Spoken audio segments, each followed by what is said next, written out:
मैं इस वक्त अपने मोहल्ले के सबसे अमीर बूढ़े आदमी के सामने बैठी हुई थी, जो इस वक्त मेरे सामने अपनी कमजोरी का रोना रो रहा था और कब से मैं इसकी बातें सुनती जा रही थी। मेरी बैग में वो नुस्खा पड़ा हुआ था जिसकी वजह से मैंने बूढ़े की एक बड़ी तादाद को जवान कर दिया था। मैं सोच भी नहीं सकती थी कि मेरा नुस्खा इस कदर कामयाब साबित होगा। जाके हर चर्चा हर जगह होगी, दूर दूर से लोग मेरे पास आएंगे। ये बात मेरे लिए खुशी का बायस थी। वो बूढ़ा मेरे सामने मुसलसल रो रहा था। अब तो इसने आंसू बहाने भी शुरू कर दिए थे। इस उम्र में इसकी इस तरह की ख्वाहिश देखकर मुझे हंसी भी आ रही थी और गुस्सा भी आ रहा था। इसके पांव खबर में थे। इसे अपने आखिरत के बारे में सोचना चाहिए था, लेकिन अभी भी वो सिर्फ और सिर्फ जवान होने के बारे में सोच रहा था। थोड़ी देर बाद वो मेरी मिन्नतें करते हुए कहने लगा, मुझे पता है कि तुम वो नुस्खा अभी भी अपने साथ लाई हो, बस वो जल्दी से मेरे हवाले कर दो, मैं तुम्हें मुंह मांगी कीमत दूंगा। इसकी ये बात सुनकर मेरी आंखें भी चमक उठी। मैं भी तो सिर्फ और सिर्फ दौलत की ही भूखी थी। अपने शौहर की वफात के बाद मैंने कोई भी ऐसा काम नहीं छोड़ा था जिसके जरिए मैं पैसे कमा सकती, लेकिन अभी तक किसी काम ने भी मुझे इतना मुनाफा नहीं पहुंचाया था जितना मुनाफा मुझे इस नुस्खे ने पहुंचाया था। लेकिन मैं ये नुस्खा इतनी आसानी से इसके हवाले नहीं कर सकती थी। मैं अभी इसे मजीद तड़पाना चाहती थी, क्योंकि वो दिन मुझे अच्छी तरह से याद था जिस दिन मुझे पैसों की जरूरत थी। मोहल्ले का कोई भी शख्स मुझे पैसे देने के लिए राजी नहीं हो रहा था। मोहल्ले की ही एक आंटी ने मुझे इस बूढ़े आदमी के बारे में बताया था कि ये बहुत अमीर है और मुझे यकीन है कि ये तुम्हारी मदद करेगा। तब इसने मेरी मदद नहीं की थी, बल्कि इसने मुझे ऐसे पेशकश कर दी थी कि मैं खुद अपनी ही नजरों में गिर गई थी। आज ये दोबारा से मेरे सामने मौजूद था और मेरी मिन्नतें कर रहा था। यह एहसास ही मुझे बहुत सुकून पहुंचा रहा था। मुझे वो वक्त याद आ रहा था, लेकिन मैं नहीं जानती थी कि इसको तड़पाने के बाद मुझे खुद कितना ज्यादा तड़पना होगा। मैं सोच भी नहीं सकती थी कि ये बूढ़ा आदमी इस कदर जालिम निकलेगा। आखिरकार मुझे इसकी हालत पर तरस आ गया। मैंने बैग से वो नुस्खा निकाला और वो दवाई भी निकाली जो मैंने खास इसलिए लिए बनाई थी, क्योंकि मैंने इससे अच्छे खासे पैसे बटोरने थे। इससे पहले कि मैं वो दवाई और नुस्खा इसके हवाले करती, दरवाजा खुल गया। इसका सबसे बड़ा बेटा कमरे के अंदर दाखिल हुआ था। मुझे वहां पर बैठा देखकर वह हैरान हो गया। वो हमेशा ही मुझे देखकर हैरान ही होता था। मैं इसकी वजह समझ नहीं पाती थी। पहले पहल तो मुझे लगता था कि शायद मेरे फटे पुराने कपड़े देखकर वह हैरान होता है और सोचता होगा कि इस कदर गरीब लड़की के हमारे घर में क्या काम।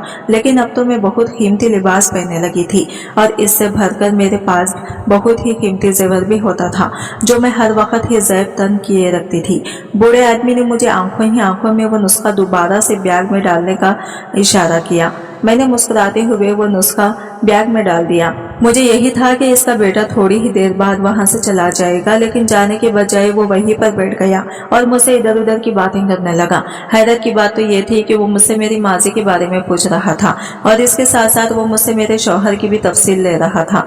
ये काम इन्हें बहुत पहले कर लेना चाहिए था, जब मेरे पास कुछ भी नहीं था और जब मुझे वाकई इनकी जरूरत थी, लेकिन शायद इन्हें देर से ही हथियाली थी। अचानक वो कहने लगे कि जब तुम बेवा हो गई थी तब तुम मदद के लिए हमारे पास क्यों नहीं आई? हम हमेशा ही बेवा औरतों की मदद करते हैं और न सिर्फ इन्हें खाने के लिए देते हैं बल्कि इन्हें रहने के लिए भी जगह मुहैया करते हैं। तुम तो फिर हमारे अपने मोहल्ले की थी। इसकी बात सुनकर मैंने बेसाख्ता इस बूढ़े आदमी की तरफ देखा। वो मुझे देखकर नजरें चुराने लगा। दिल में आया कि मैं इसके बेटे को बता दूं कि तुम्हारे बाप की वजह से मैं यहाँ पर नहीं आ पाई, क्योंकि इसने मुझे धक्के देकर यहाँ से निकाला था और ये भी कहा था कि आज के बाद यहाँ आने की जरूरत नहीं है। मगर मैंने इसका पर्दा रखा और कुछ भी ना कहा। काफी देर तक वो वहाँ पर बैठा रहा। मैं भी बैठी रही और इंतजार करती रही कि कब मुझे मौका मिलेगा और कब मैं वो नुस्खा इस बूढ़े आदमी को हवाले करूंगी। लेकिन जब मजीद 1 घंटा गुजर गया और वो वहाँ से ना उठा तो मैं मजबूरन उठ खड़ी हुई, क्योंकि इसके अलावा मैंने और बहुत सी जगहों पर जाना था और ये नुस्खा देना था। जब मैं बाहर निकलने लगी तो बूढ़े आदमी की आवाज सुनाई दी, बेटा कल लाजमी आना, मैं तुम्हारा बेसब्री से इंतजार करूंगा। इसकी बात सुनकर मैं मुस्कुरा दी और इसके बेटे की तरफ देखने लगी, जो सवालिया नजरों से मेरी तरफ ही देख रहा था। यकीनन वो मुझसे पूछना चाहता था कि अब्बा किस चीज की बात कर रहे हैं, मगर मैंने इसे कुछ भी न बताया और खामोशी से घर से बाहर निकल गई। मेरी किस्मत एकदम ही बदल गई थी। पहले मेरे पास खाने के लिए भी पैसे नहीं होते थे और अब मेरे पास इतने पैसे आ गए थे कि मैं पूरे मोहल्ले को भी खिलाती तो मेरे पैसे खत्म ना होते। वो पूरा दिन मैं मुख्तलिफ मोहल्ले में घूमती रही और बूढ़ों को वो नुस्खा देती रही। मैं सोच भी नहीं सकती थी कि इस इलाके में इतने ठरकी बूढ़े भी मौजूद हैं। वो मुझे मुंह मांगी रकम दे रहे थे। मेरे लिए भी इससे बढ़कर और कुछ भी नहीं था। कि मुझे मेरे पैसे मिल रहे थे। रात के वक्त जब मैं घर वापस आई तो अचानक मेरे नंबर पर कॉल आने लगी। मैंने देखा वो इसी 70 साल बूढ़े का नंबर था। रात के इस पहर इसकी कॉल देखकर मुझे थोड़ी सी परेशानी हुई और फिर हैरानगी भी हुई कि इस पहर कॉल करने का क्या मकसद है। जब मैंने इसकी कॉल उठाई तो दूसरी तरफ इसका मुतालबा सुनकर मैं शीशो बेंच में मुब्तला हो गई। वो मुझे रात के इस पहर अपने घर बुला रहा था और कह रहा था कि मुझे इसी पल आकर नुस्खा दे जाओ, क्योंकि इस पहर मेरे घर पर कोई भी मौजूद नहीं है। मैं इसी सोच में मुब्तला थी कि क्या किया जाए, जब अचानक ही मेरे घर का दरवाजा बजा। मैंने जाकर देखा, सामने मेरी बहन खड़ी थी। इसे देखकर मैंने सिक का सांस लिया, यानी मेरे बच्चों की देखभाल के लिए मेरी बहन यहाँ पर आ गई थी। मैं इसे देखकर मुस्कुराने लगी। मुझे मुस्कुराता देखकर इसने मुझसे पूछा कि इतनी खुशी की क्या बात है, मैं तो अक्सर तुम्हारे पास आती जाती रहती हूँ। मैंने इससे कहा कि अभी मैंने जरूरी काम से जाना था और मुझे समझ नहीं आ रही थी कि अपने बच्चों के पास किसको छोड़ूं। शुक्र है कि तुम आ गई हो, अब मेरे बच्चों का ख्याल रखना। यह कहकर मैं दोबारा से घर से बाहर निकल आई। ना तो मैंने आराम किया था और ना ही मैंने पानी पिया था। इसने अचानक ही मुझे रोका और कहने लगी कि एक घंटे के अंदर अंदर ही वापस आ जाना, क्योंकि मैं ज्यादा देर यहाँ पर नहीं ठहर सकती। मैंने इसे तसल्ली दी और कहा कि बेफिक्र हो जाओ। जब मैं बाहर निकली मुझे कोई रिक्शा, कोई गाड़ी नजर नहीं आ रही थी। अचानक मेरे जहन में इसी बूढ़े शख्स का ख्याल आया। मेरे चेहरे पर मुस्कुराहट बिखर गई। जब मेरे पास इस शख्स की गाड़ी मौजूद थी तो मुझे क्या जरूरत थी रिक्शे में धक्के खाने की। मैंने जल्दी से इसे कॉल मिलाई। मेरे कॉल इसने बेसब्री से उठाई और बेसब्री से मुझे कहने लगा कि तुम कहाँ हो, जल्दी से आओ, मुझसे अब मजीद इंतजार नहीं हो रहा। मैंने इसे कहा कि मुझे गाड़ी नहीं मिल रही। इसने मुझे कहा कि तुम बेफिक्र हो जाओ, मैं बस 2 मिनट के अंदर ही यहाँ से ड्राइवर को भेजता हूँ, वो 15 मिनट के बाद तुम्हारे पास पहुँच जाएगा। तुम बस तैयार रहना। आज मैं किसी भी किस्म को कोताही बर्दाश्त नहीं कर सकता और ना ही अब मैं मजीद इंतजार कर सकता हूँ। मेरा सब्र का पैमाना लबरेज हो रहा है। इसकी बेसब्री आवाज मुझे बहुत सुकून पहुंचा रही थी। दिल में तो आया कि इसे मजीद परेशान करूं और इसे और ज्यादा तड़पाऊं। लिहाजा इसी गरज से मैं दोबारा से ये कैफे की तरफ बढ़ गई, क्योंकि मैंने दिन भर का कुछ नहीं खाया था।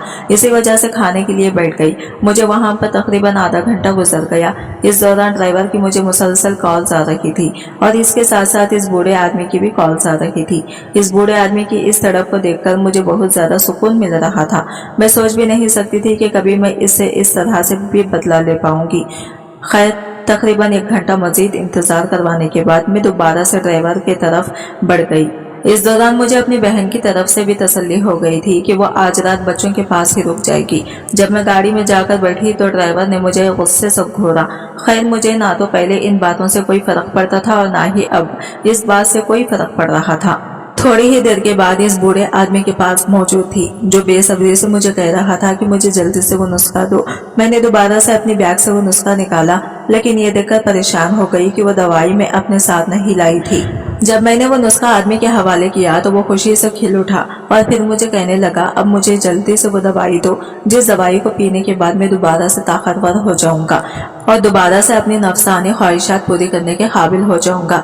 मुझे समझ नहीं आ रही थी कि मैं इसे किस तरह से बताऊं कि मैं वो दवाई अपने घर भूल आई हूँ। मुझे तो ये भी याद नहीं था कि मैंने वो दवाई कहाँ पर रख छोड़ी है। जब इसने मुझे खामोश देखा तो बेसब्री से मेरी तरफ बढ़ा और मुझे कहने लगा, तुम इतने खामोश क्यों हो, जल्दी से वो मेरे हवाले कर दो वरना मैं पागल हो जाऊंगा। मैं इसे थोड़े फासले पर जाकर खड़ी हो गई, क्योंकि इस वक्त वो बिल्कुल भी अपने होश और हवास में नहीं लग रहा था। मैंने इसे माजरत की और इसे बताया कि दरअसल वो दवाई मैं अपने घर भूल आई हूँ। मेरी बात सुनकर वो पागलों की तरह चीखने लगा और कहने लगा, तुम मेरे साथ ऐसे कैसे कर सकती हो, तुमने मुझे 2 दिनों से अपने पीछे लगाया हुआ है और आज तुम मुझे ये बता रही हो कि तुम दवाई अपने घर भूल आई हो। वो इस वक्त मुझसे बहुत ही बदतमीजी से बात कर रहा था। इसका ये अंदाज मुझे बिल्कुल भी पसंद नहीं आया। लिहाजा मैंने इसे धमकी दी और इससे कहा कि अब अगर तुमने दोबारा मुझसे बदतमीजी करने की कोशिश की तो मुझसे बुरा कोई भी नहीं होगा। मेरी बात सुनकर बहुत जल्दी नरम पड़ गया और फिर मेरे सामने हाथ जोड़ते हुए कहने लगा, देखो मैं तुम्हारे सामने हाथ जोड़ना हूँ, तुमसे मैंने सिर्फ एक ही चीज मांगी है, मुझे वो चीज दे दो और मुझ पर रहम करो। अब मुझे ये बूढ़ा बहुत ज्यादा बुरा लग रहा था। मेरा बिल्कुल भी दिल नहीं कर रहा था कि इसके हवाले वो दवाई करूं, क्योंकि अब ये कुछ ज्यादा ही मिन्नतें करने लगा था और मुझे इस तरह के लोग बहुत जहर लगते थे। कल तक तो ये अपने सामने किसी को टिकने नहीं देता था और अपनी बात के अलावा किसी की बात बर्दाश्त नहीं करता था, जबकि अब ये मेरे कदमों में बैठा मेरी मिन्नतें कर रहा था। इसकी कमजोरी मुझे बहुत अच्छे तरीके से समझ लग गई थी और इसकी इसी कमजोरी का मैंने मजीद फायदा उठाने के बारे में भी सोच लिया था। लेकिन मैं नहीं जानती थी कि जिस दिन इसकी कमजोरी की दवा इसके हवाले करूंगी, इस दिन ये मेरे साथ ऐसा सलूक करेगा कि मैं खुद से नजरें मिलाने के काबिल भी नहीं रहूंगी। बल्कि अगर मुझे इस बारे में पहले ही पता चल जाता तो मैं कभी भी यहाँ पर आने की गलती नहीं करती। मैं खामोशी से इसके चेहरे की तरफ देखने लगी। मुझे यूं खामोश खड़ा देखकर वो मुझे कहने लगा, अब यूं खामोश क्यों खड़ी हो, जल्दी से जाओ और वो दवाई लेकर आओ। मैंने ये गहरी सांस ली और इसे कहा कि फिलहाल मैं वो दवाई नहीं ला सकती क्योंकि मेरे बच्चे घर में अकेले हैं, लिहाजा कल मैं तुमसे दोबारा आकर मिलूंगी और तुम्हारे हवाले वो नुस्खा कर दूंगी। मेरी बात सुनकर इसने अपने बाल अपने हाथों में पकड़ लिए। यूं लग रहा था जैसे वो कोई नशीय हो। नशा न मिलने की वजह से वो ख्वाबों से बाहर हो गया हो। मुझे इसकी ये हालत देखकर खौफ महसूस होने लगा था। इस लम्हे मेरे ज़हन में ये ख्याल आया कि अगर इसे वो दवाई नहीं मिली तो तब तो ये सब कुछ तहस नहस ही कर देगा। मैं नहीं जानती थी कि ये सारी बातें वो ड्राइवर भी सुन रहा है। शायद बूढ़ा भी इस बात से बिल्कुल बेखबर था। जब मैं इस कमरे से बाहर निकली तब ड्राइवर जल्दी से चलता हुआ मेरे पास आया और मुझे कहने लगा, तुम कौन से नुस्खे की बात कर रही हो? क्या वाकई में ऐसा कोई नुस्खा है जिसे देखकर इंसान अपनी ताकत बढ़ा सकता है और जवान हो सकता है? इसकी बात सुनकर मैं पर इसरार अंदाज में मुस्कुराने लगी और इसे कहने लगी, हाँ ऐसा है, लेकिन इसके लिए एक मोटी रकम भी दरकार होती है। अगर तुम्हारे पास इतने ज्यादा पैसे हैं कि तुम वो नुस्खा खरीद सको तब भी मुझसे बात करना, वरना मुझसे बात करने की जरूरत नहीं है। ये कहकर मेरी दोबारा आगे की तरफ बढ़ गई। वो दोबारा से भागता हुआ मेरे पीछे आया और कहने लगा, मैं तुम्हारे पास वो नुस्खा खरीदने के लिए नहीं आया, बल्कि मैं तो तुम्हें खबरदार करने के लिए आया हूँ कि जब तुम वो नुस्खा इस बूढ़े आदमी के हवाले कर दो तुम वहाँ से जल्दी भाग जाना, क्योंकि अगर तुमने वहाँ पर 2 मिनट भी रुकने की गलती की तो ये आदमी तुम्हारे साथ बहुत बुरा सलूक करेगा, ऐसा सलूक कि तुम खुद से भी नजरें मिलाने के काबिल नहीं रहोगी। इसकी बात सुनकर एक लम्हे के लिए तो मेरा पूरा वजूद खौफ से कांप गया। जो हालत में अंदर देखकर आ रही थी इससे तो मुझे भी अंदाजा हो गया था कि यह आदमी बहुत खतरनाक है। लेकिन मैं पैसे लिए बगैर भी यहाँ से नहीं जा सकती थी, क्योंकि अगर मैं पैसे लिए बगैर चली जाती तो बाद में ये इंसान भी मेरे हवाले मोटी रकम ना करता, बल्कि इसका तो कोई भरोसा भी नहीं था। अगर ये बाद में मुकर जाता तो मेरा इतना बड़ा नुकसान हो जाता। दूसरी तरफ अब वो ड्राइवर भी मेरी तरफ अजीब व गरीब नजरों से देखने लगा था। शायद वो मुझे गलत लड़की समझ रहा था। मैंने इसे गुस्से से डांटा और कहा कि तुम्हें इस मामले में दखल अंदाजी करने की जरूरत नहीं है और ये मेरा अपना मामला है। इस मामले से मैंने अपने तरीके से ही निपटना है, मुझे तुम्हारे मशवरे की जरूरत नहीं है। वो मुस्कुराता हुआ वहां से भी निकल गया, लेकिन फिर एकदम ही रुका और कहने लगा, मुझे पता है कि फिलहाल तुम मेरी बात नहीं मानोगी, लेकिन जब ये बुरा आदमी तुम्हारे साथ वो सब कुछ कर लेगा तब तुम बाद में मेरे पास आ सकती हो और मेरे सामने अपना दिल हल्का कर सकती हो। मैं तुम्हें तसल्ली देने की हर मुमकिन कोशिश करूंगा। यह बात इसने बहुत ही बुरे अंदाज में कही थी, जिससे इसकी बेगैरती का भी अंदाजा हो रहा था। मैंने इसे यह गाली दी और इसे वहां से निकलने के लिए कहा। वह हद से ज्यादा बेगैरत था, इसलिए मेरी गाली का असर लिए बगैर हंसते हंसते वहां से निकल गया। अब तो मेरा इसके साथ वापस जाने का भी दिल नहीं कर रहा था। मैंने यह टैक्सी ली और फिर इसकी मदद से घर चली आई। मेरा सर बहुत बुरी तरह से दुख रहा था। मुझे समझ नहीं आ रही थी कि क्या करूं। अब मुझे लग रहा था कि इस बूढ़े शख्स को मैंने इसी दवाई का वादा करके बहुत बड़ी गलती कर दी हो।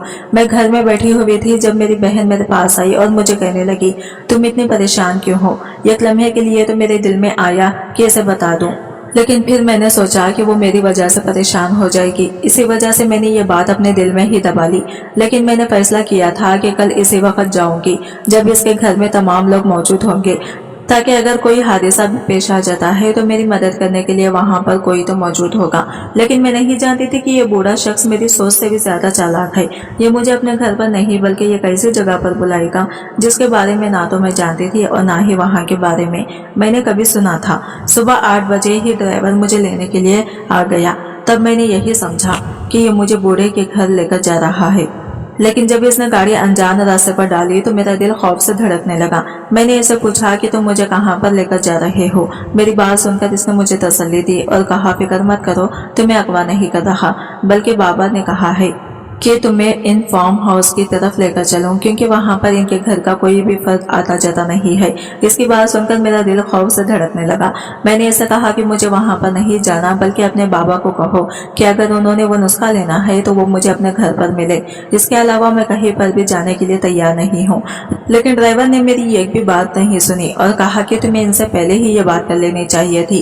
अब मेरे पास ज्यादा वक्त नहीं है कि मैं तुम्हें घुमाता फिरूं, इसलिए खामोशी से यहाँ वहां पर बैठे रहो। हो। जैसे जैसे मैं अनजान रास्ते को देख रही थी वैसे वैसे मेरा खौफ भी बढ़ता चला जा रहा था। थोड़ी ही देर के बाद गाड़ी एक ऐसे रास्ते की तरफ बढ़ गई जहाँ चारों तरफ जंगल ही जंगल था, जबकि बीच में से एक रोड निकल रही थी। यहाँ पर बहुत कम गाड़ियाँ आ जा रही थी और अगर यहाँ पर मेरे साथ कोई हादसा हो जाता तो कोई भी मेरी मदद करने वाला नहीं था। मेरा पूरा जिस्म खौफ से कांप रहा था। मैं नहीं जानती थी कि ड्राइवर शीशे से मुझे देख रहा है। मेरी यह हालत देखकर वो मुस्कुराने लगा और कहने लगा, तुम तो अभी से ही डर गई हो, अभी तो तुमने कुछ देखा ही नहीं है। इसकी बात सुनकर मैंने दिल ही दिल में इसे गालियां दी, क्योंकि अभी मैं इस हालत में नहीं थी कि इसके मुंह पर इसे कुछ कह सकती, क्योंकि कोई भरोसा नहीं था। अगर इसका दिमाग घूम जाता तो वह मेरे साथ कुछ बुरा कर देता। मैं इस वक्त कोई भी रिस्क नहीं लेना चाहती थी। मजीद 15 मिनट गुजर गए थे लेकिन अभी तक इसके बाबा का फार्म हाउस नहीं आया था। मैंने इसे पूछा कि कहीं तुम मुझे अपने मकसद के लिए तो नहीं लेकर जा रहे। मेरी बात सुनकर वो खिलखिलाकर हंसने लगा और कहने लगा, नहीं, अभी मेरा इतना बुरा वक्त नहीं आया कि एक बेवा को अपने मकसद के लिए इस्तेमाल करूं। तुम सिर्फ इस बूढ़े आदमी के साथ ही अच्छी लगती हो, लिहाजा इसी के बारे में सोचो। मैंने इसे गाली दी और कहा कि मैं इसके बारे में सोच नहीं रही, बल्कि मैं तो सिर्फ और सिर्फ अपना काम कर रही हूँ। मेरा काम यह है कि इसे ये नुस्खा दूं और अपने पैसे लेकर वापस चली जाऊं। शायद ड्राइवर को मेरी बातों पर यकीन नहीं था, इसीलिए वो अभी भी मुझे अजीब ही नजरों से देख रहा था। थोड़ी देर बाद गाड़ी एक फार्म हाउस के सामने जाकर रुक गई। ये बहुत प्यारा और बड़ा फार्म हाउस था। मैं जल्दी से इसके अंदर दाखिल हो गई। मेरा दिल बहुत जोरों से धड़क रहा था। मुझे शिद्दत से कुछ गलत होने का एहसास हो रहा था। वो बूढ़ा आदमी सामने ही मौजूद था और मुझे मुस्कुराते हुए नजरों से देखा था। इसने अपना हाथ मेरी तरफ बढ़ाया, मुझे दवाई देने का कहा। मैंने अपने बैग पर हाथ रखा, लेकिन इससे पहले ही मैंने इसे ये कह दिया कि पहले मेरे पैसे मेरे हवाले करो। इसने बगैर किसी जिद के पैसे मेरे हवाले कर दिए। ये देखकर मैं हैरान रह गई और खुश भी हो गई। इससे पहले कि मैं वहां से निकलती इसने मुझे कहा, तुम अभी नहीं जा सकती। जब तक मैं ये दवाई खा नहीं लेता तब तक तुम्हें इजाजत नहीं दूंगा। क्या पता कि ये दवाई ही झूठी हो। इसकी बात सुनकर मैंने एक गहरी सांस ली और सोचा कि वैसे भी ये दवाई देर से ही अमल करती है, इसे खाने की इजाजत दे देती हूँ और फिर यहाँ से चली जाऊंगी। लेकिन जैसे ही इस आदमी ने दवाई खाई इसकी हालत बिगड़ने लगी। पहले वो बड़ी मुश्किल से अपनी टांगों पर खड़ा था, लेकिन फिर वो एकदम से ही सीधा खड़ा हो गया। मुझे अंदाजा हो गया था कि दवाई ने काम करना शुरू कर दिया है। इससे पहले कि मैं वहां से निकलती इसने मेरा हाथ पकड़ा। इससे पहले कि वो मुझे अपनी तरफ खींचता अचानक कि वहां से इसका बड़ा बेटा आ गया। ये देखकर वो हैरान रह गया और पूछने लगा कि यहाँ पर क्या हो रहा है। इसके बड़े बेटे को वहां पर देखकर मैंने शुक्र का सांस ली। बूढ़े आदमी ने जल्दी से मेरा हाथ छोड़ दिया और बिल्कुल नॉर्मल अंदाज में मुझसे बात करते हुए कहने लगा कि मैं तुम्हें यहाँ पर नहीं बुलाना चाहता था, लेकिन फिर अचानक ही मेरा प्रोग्राम बना, इसलिए यहाँ पर बुला लिया। जो पैसे मैं इन्हें दिए हैं इससे अपने बच्चों की अच्छी तरबियत करना। इसके बड़े बेटे ने यही समझा कि शायद इसने मेरी मदद करने के लिए मुझे यहाँ पर बुलाया था। खैर, मैं भी इसके बेटे को कुछ भी बताकर मशकूक नहीं होना चाहती थी। मैंने इस आदमी से जल्दी से इजाजत ली और फिर इसके बड़े बेटे के साथ ही घर वापस आई, क्योंकि मैं ड्राइवर पर भरोसा करके दोबारा अपनी इज्जत खतरे में नहीं डाल सकती थी। कुछ ही अरसे बाद मैंने इन्हीं पैसों से दूसरे शहर में घर ले लिया और वहां पर अपने बच्चों के साथ पुरसुकून जिंदगी गुजारने लगी। लेकिन आज भी जब मुझे वो दिन याद आता है मेरी रूह खौफ से कांप जाती है और मैं सोचती हूँ कि अगर वाकई में इसके हाथ लग जाती तो ना जाने मेरे साथ क्या कर गुजरता और मैं फिर किसी को मुंह दिखाने के लायक न रहती। आज की वीडियो कहानी आपको कैसी लगी कमेंट करके जरूर बताएगा और वीडियो अच्छी लगी है तो लाइक शेयर जरूर कीजिएगा। हमारे चैनल को सब्सक्राइब करें फ्रेंड्स। मिलते हैं अगले न्यू वीडियो के साथ, तब तक के लिए बाय बाय, टेक केयर, अल्लाह हाफिज।